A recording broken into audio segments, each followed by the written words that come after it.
নমস্কার বন্ধুরা, আমি পারমিতা। আমার চ্যানেল পারমিতা হেভেন ব্লগে আপনাদের সকলকে স্বাগত। আশা করি ঈশ্বরের কৃপায় সবাই ভালো আছেন, সুস্থ আছেন। আমি আর আমার পরিবারের সকলেও ভালো আছি। সকাল সকাল সবার জন্য একটু চা বসিয়ে দিয়েছি। চা খেয়েই আমাদের দিন শুরু হয়, কিন্তু কিছুদিন যাবৎ আমার মেয়ের জন্য আমি একটু বাতাসা ভেজানো জল রাখছি। সকালবেলা ওই বাতাসা ভেজানো জলটাই ছেঁকে ওকে খালি পেটে খাওয়ার জন্যে দিই। আমার মায়ের কাছে শোনা এই বাতাসা ভেজানো জল খেলে নাকি গরমে পেটটা খুব ঠান্ডা থাকে। বাতাসা ভেজানো জল, তারপর তাল মিছরির জল, এইসব খেলে নাকি গরমের মধ্যে পেটটা ভীষণ ঠান্ডা রাখে।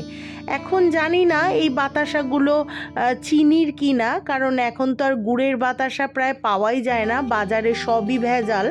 আসলে কোনটা গুড়ের বাতাসা আর কোনটা চিনির বাতাসা বোঝা খুব দুষ্কর।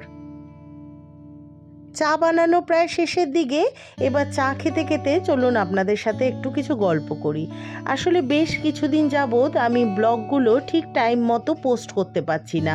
মানে রেগুলার যে ব্লগগুলো আমি পোস্ট করতাম সেগুলো এখন করতে পারছি না। আজকে যে ব্লগ পোস্ট করছি সেটা তো প্রায় 10-12 দিন বাদে করছি মনে হয়। আসলে এত গরম পড়েছে, আর আমি যেখানে থাকি মানে 5তলায়, অতিরিক্ত গরম। ক্যামেরা ধরে ক্যামেরা হোল্ড করে কাজ করা প্রায় অসাধ্য। আমার বেশ কিছু বন্ধু বান্ধব আর তাছাড়া পরিচিতরাও আমাকে ফোনে প্রায় কথা হলে জিজ্ঞাসা করছে, কি রে আজকাল তুই ব্লগ দিচ্ছিস না? মানে আমার শুনতে ভালোও লাগছে, আবার একটু মনটা খারাপও হচ্ছে। তারা আমার ব্লগের অপেক্ষায় রয়েছে, তারা আমার ব্লগ দেখতে চাইছে, অথচ আমি পোস্ট করতে পারছি না। তাদের সত্যি আমি খুব দুঃখ প্রকাশ করেছি। আর তার থেকেও বেশি খারাপ লেগেছে যখন নাকি আমার হাজব্যান্ড আমায় জিজ্ঞেসও করছে যে তুমি আজকাল ব্লগ করছো না। আমি বলছি না, আসলে এত গরমে ক্যামেরা ধরে কাজ করতে আর ভালো লাগছে না। তো বলছে না সেটাই দেখছি, তাই তুমি এখন ব্লগ শ্যুট করছো না। আমার না শুনে সত্যিই ভালো লাগলো। ও আসলে ব্লগ আমার দেখে কি না আমি জানি না, তবে এই যে আমি ব্লগ করাটা রেগুলার বেসিসে শুরু করেছিলাম, এটা কিন্তু ও ভীষণ এনকারেজ করতো, যে কিছু কাজে নিজেকে অন্তত আমি ব্যস্ত রাখতে পেরেছি। আজ সকালেই যখন এই নিয়েও চা খেতে খেতে কথা বলছিল, তখন ভেবে নিলাম যে না, এখন থেকে আবার সেই রেগুলার বেসে ডেলি ব্লগ দেব। কারণ ও যখন বলছে তখন নিশ্চয়ই আমার ব্লগগুলোর মধ্যে কিছু তো ভালো ছিল।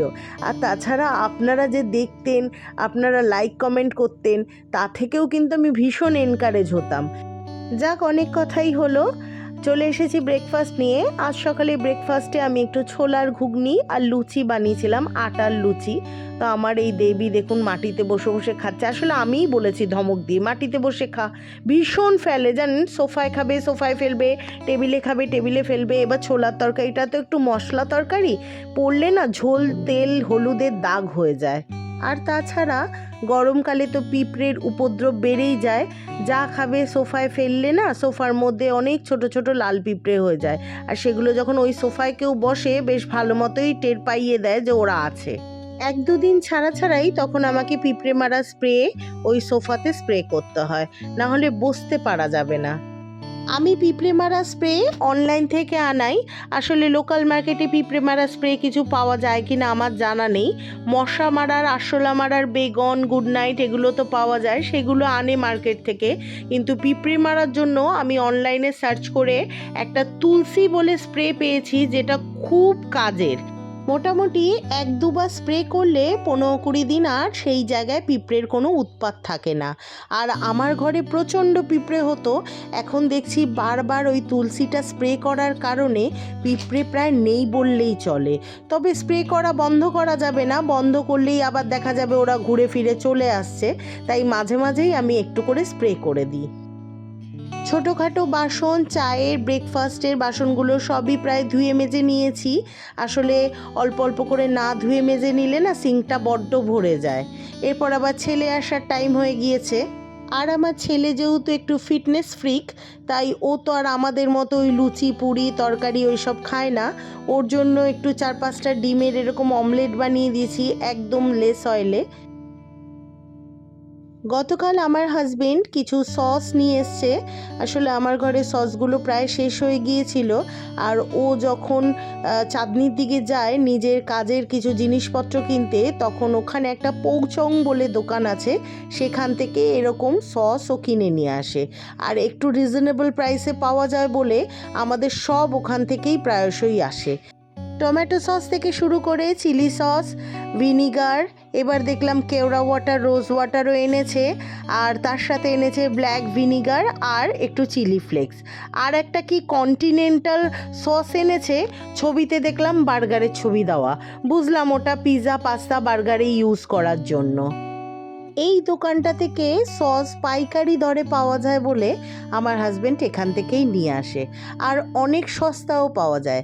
এখন দেখি মার্কেটে যেসব রোল চাউমিনের দোকান আছে সেখানেও দেখছি এই পৌচংয়ের সস খুব ইউজ করছে, মানে রিজনেবল বলেই হয়তো।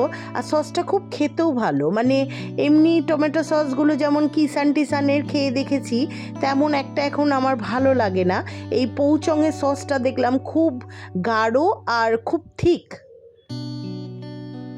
একদিকে রান্নাঘরে রান্না বসিয়ে দিয়েছি, আর সেই ফাঁকে এসে একটু রিফিলিংয়ের কাজ, একটু টুকটাক ঘর পরিষ্কার করার কাজ, ওগুলো সেরে নিচ্ছি। আসলে আজকে রান্নার তেমন ঝামেলা নেই, একটু ডাল, আলু সেদ্ধ আর মাছ ভাজা বানাবো। আসলে এখন যা গরম পড়েছে রান্নাঘরে বেশিক্ষণ থাকাও যায় না, আর তাছাড়া আমার বাড়ির লোকজনও এখন তেল ঝাল মশলার খাওয়ার মোটেই খেতে চাইছে না।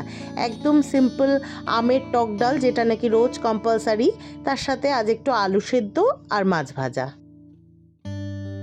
গুড ইভিনিং বন্ধুরা, এখন বাজে বিকেল 5:30। এবার একটু চা বানাতে যাব, আর আমার হাজবেন্ড এদিকে দেখুন না ঘুমিয়ে মন দিয়ে কি যেন একটা ওয়েব সিরিজ দেখে যাচ্ছে। আমি কিছু ব্লিঙ্কিটে অর্ডার করেছিলাম বিকেলে মেয়ের খাওয়ার জন্য একটু কিছু, তার সাথে সকালে রান্না করতে গিয়ে দেখেছিলাম জিরের গুঁড়োটা বাড়ন্ত, আর একটু চিকেন পকোড়া করব ঠিক করেছি রাতে, তাই একটু কর্নফ্লোর, আর সাথে একটু ব্রেড, একটু মুসুর ডাল, আর তার সাথে 2টো দুধের প্যাকেট। এখন যেহেতু সামার ভ্যাকেশনটা পড়ে গিয়েছে, আমার মেয়ের বিভিন্ন রকম আবদার এখন মাঝে মাঝেই করে থাকে। আজকে যেমন আবদার করেছিল একটু ওকে এই টাওবাওয়ে নিয়ে আসার জন্য। টাওবাও আমাদের বাড়ির সামনেই একটা রেস্টুরেন্ট, যেখানে নাকি সব কোরিয়ান খাবার দাবার পাওয়া যায়। কী সব নাম, টকবকি, কিমবাপ, সেই সব অর্ডার দিয়েছে। আর আমার মেয়ে মোটামুটি 50% কোরিয়ান হয়েই গিয়েছে, সাজগোজ, পোশাক আশাক সবই প্রায় কোরিয়ান স্টাইলেই করে, আর এখন ওর খাবার দাবারও কোরিয়ান ভালো লাগতে লেগেছে। দেখুন কায়দা করে কেমন চপস্টিকও ধরতে শিখে গিয়েছে। আজকের মতো তাহলে ব্লগটা আমি এখানেই শেষ করলাম। আজকের ব্লগে যদি আপনাদের কিচ্ছু ভালো লেগে থাকে তাহলে অবশ্যই একটা লাইক কমেন্ট করতে ভুলবেন না, আর যদি চান আমার চ্যানেলের পাশে থাকতে তাহলে আমার চ্যানেলটিকে একটা সাবস্ক্রাইবও করে দিতে পারেন, আর যারা করে দিয়েছেন তাদের জানাই অসংখ্য ধন্যবাদ। ভালো থাকবেন, পরিবারের সকলকে ভালো রাখবেন। টাটা।